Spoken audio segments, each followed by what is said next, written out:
Point 6, we're going to continue to discover things about writing linear equations. You can write a linear equation in slope-intercept form.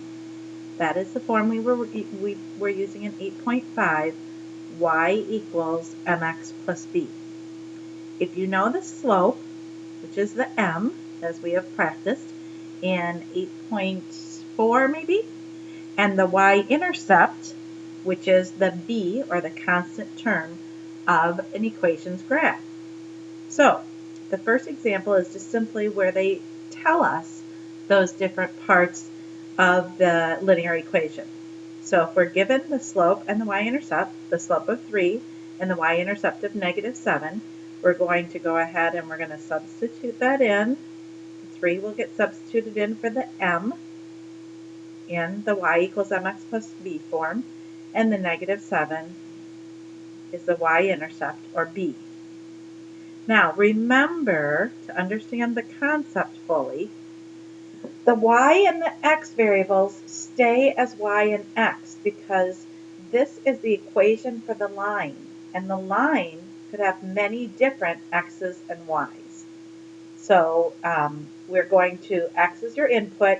You could put x in and find where that would be, where the y would land on that particular line or linear equation. So you're always filling in, you're looking for the slope and the y-intercept.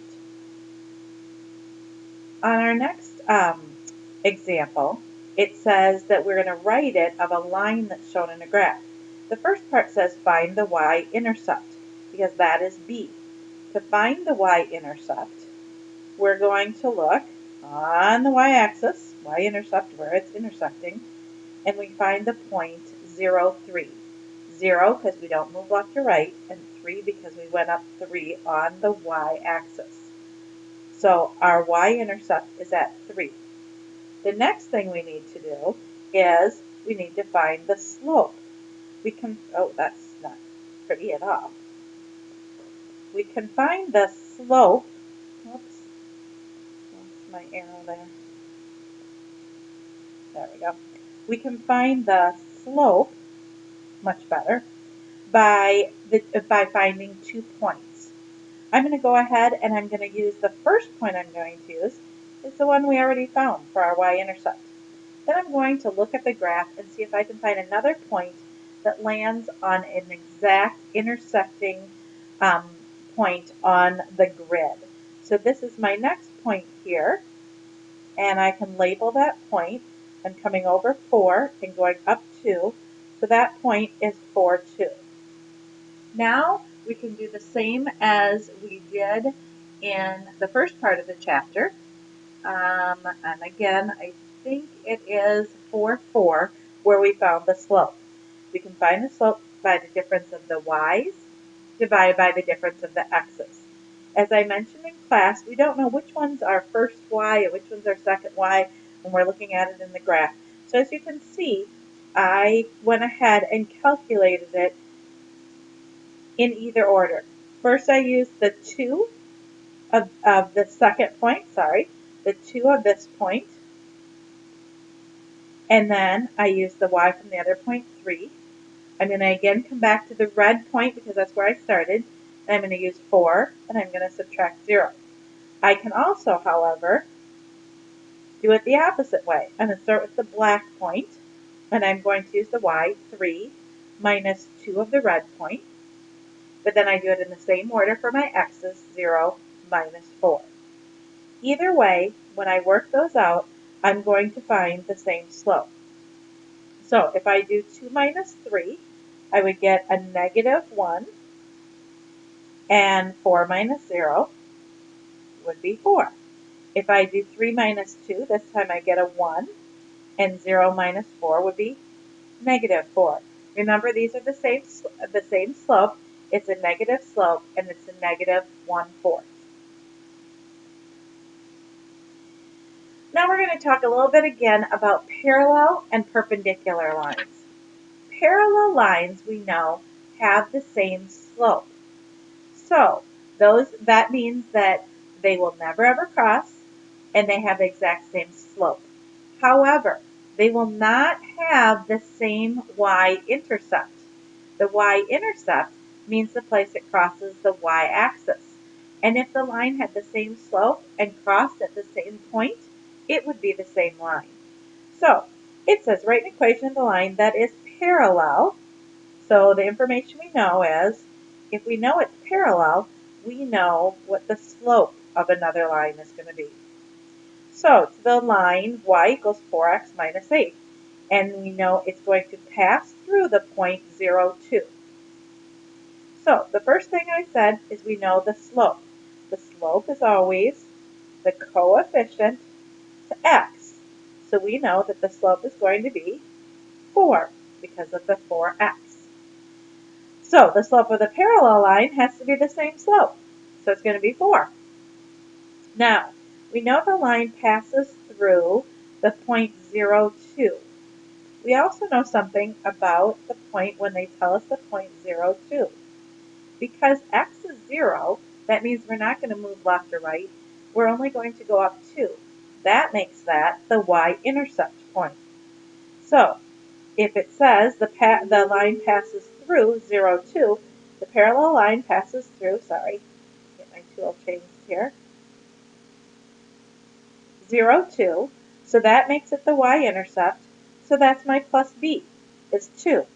So now I have the two necessary, the information that's necessary to fill in on slope-intercept form. So we have y equals the slope 4x plus the y-intercept 2. Y equals 4x plus 2. Now that was parallel, and parallel lines are lines, I'm going to actually go back to that screen, and I'm going to draw some parallel lines. Of course, these will be perfect, as my lines always are. So if this was the first line that we were told about, 4x minus 8, then our other one, and it would be up pretty high because it's going to cross the y-intercept at 2. Let's see if I can put it, we'll put it here, not to be too obnoxious. Now, as you can tell, those lines are perfectly spaced across from each other evenly at every point, and so you can see they have the same slope. This is the one we are having a little bit more trouble with at the beginning of the chapter. Perpendicular lines.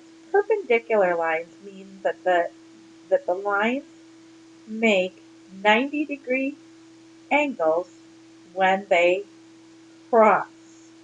So they do not have the same slope. Here's my 90-degree angle in there. They do not have the same slope because they need to cross. Okay? Because they cross at 90-degree angles, they have exactly the opposite slope. So a positive slope's opposite would be a negative.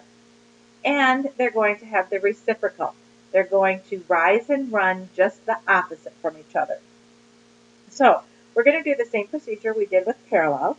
First of all, they're telling me write an equation line that is perpendicular to the line, and the first line that we have is y equals negative 5x plus 1. And then they're going to tell us it passes through the point. So we're going to try to figure out what the slope is first. So the slope of that line is the m, which is negative 5. It's the coefficient to the x. So this perpendicular line is going to be the negative or opposite reciprocal. So the one that is given is negative 5 over 1, if I write it as a fraction. So the opposite would be a positive, and then I'm going to do the reciprocal, so it's going to be 1 over 5. Okay, now I know the slope. The other information I need to have to write the equation, the linear equation, would be the y-intercept. Again, we notice when they give us the point, we have 0 for the x. So that means I'm not moving left or right, so I'm staying right on the y-axis. So they're giving me my y-intercept. So the perpendicular line passes through information that they're giving me, 0, negative 9. because it's a 0 for the x, that means that the y-intercept is going to be at, whoops, that window doesn't want to open up. Try it on the screen. There we go, opening and shutting. So that means the y-intercept is going to be negative 9. So then my equation, I now have the information that I need. I have a slope and I have a y-intercept. So my information is going to be y equals a positive 1/5 x. That's what we said was going to be my negative reciprocal of the first line, minus 9, because negative 9 is where my y-intercept is at. Now, the next one is going to be writing an equation from a table. I think I'm going to do this. I'm going to separate this into day 2, so I'm going to pause this one, and we'll come right back to it.